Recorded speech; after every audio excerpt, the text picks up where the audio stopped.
मित्रों, जन सूचना अधिकारी आपको सूचना न देना पड़े इसके लिए तरह तरह के बहानेबाजी करते हैं। उनके लिए पहले आपको एक बार लिखेंगे कि सूचना गोपनीय है, सूचना गोपनीय है। फिर लिखेंगे निजता भंग हो सकती है। फिर आपको लिखेंगे सूचना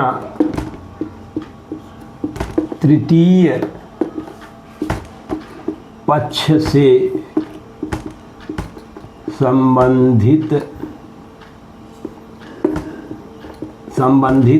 है। सूचना तृतीय पक्ष से मतलब थर्ड पार्टी है।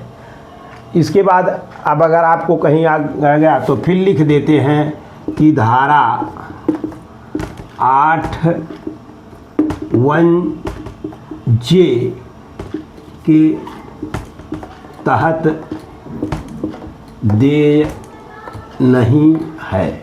फिर लिख देते हैं, अगर इस पे भी आप कोई उत्तर दिए तो फिर इनके लिए एक आधार होता है कि उत्तर प्रदेश सूचना अधिकार नियमावली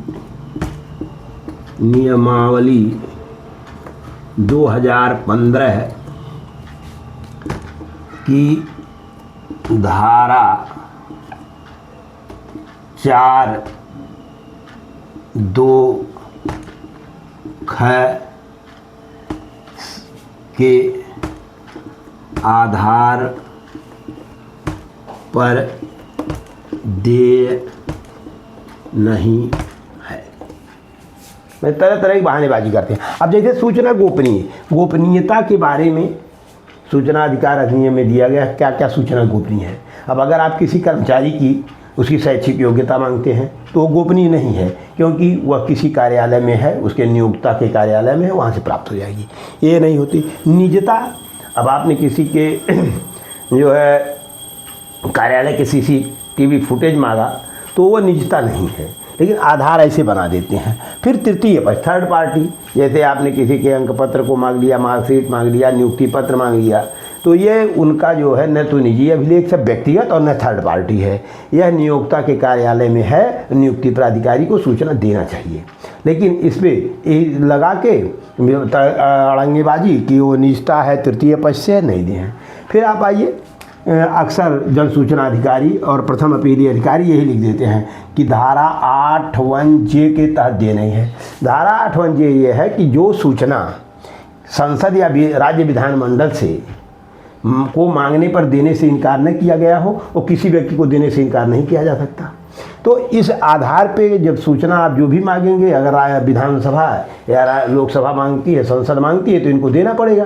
तो जो सूचना आप मांगेंगे इनको देना है, देय है। और इसी के पहले पैराग्राफ में है कि सूचना जो गोपनीय है न दिया जाए। तो वह लोग दूसरे पैराग्राफ को नहीं पढ़ते, दूसरे प्रस्तर को नहीं पढ़ते हैं, पहला प्रस्तर पढ़ के और जन सूचना अधिकारी अपने पक्ष में बचाव का आधार बना लेते हैं।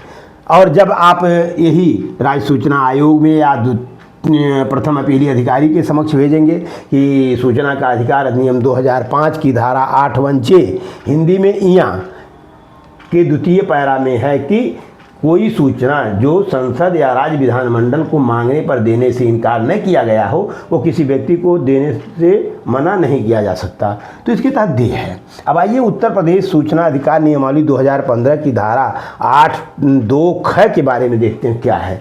तो 8(2)ख ये है कि सूचना एकत्र करने में संबंधित जन सूचना अधिकारी की जो है कार्य क्षमता प्रभावित न हो मुख्य रूप से। अब उसी कार्यालय में है, 5 साल की सूचना है, तो उसको देने में कोई दिक्कत नहीं है। लेकिन वो लोग लगा देते हैं कि और सूचना का अधिकार अधिनियम 2005 की धारा 2000 उत्तर प्रदेश सूचना अधिकार नियमावली 2015 की धारा 4(2)ख से आच्छादित है, इसमें जो है सूचना देय नहीं है। इतनी विस्तृत न हो कि संबंधित प्राधिकारी की क्षमता प्रभावित हो। अब अगर आपको 5 साल के एकत्र कागज को एकत्र करके फोटोकॉपी कराने में कार्य क्षमता प्रभावित होती है तो ऐसे व्यक्ति को सेवा में रखने की कोई ज़रूरत नहीं है। और अगर इस आधार पे आपकी सूचना खारिज करते हैं तो आप अपील करिए, माननीय राज्य सूचना आयोग जाइए, सूचना मिलेगी।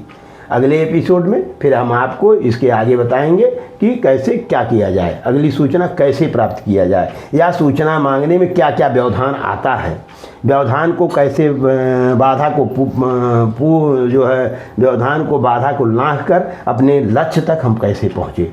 जय हिंद, जय भारत।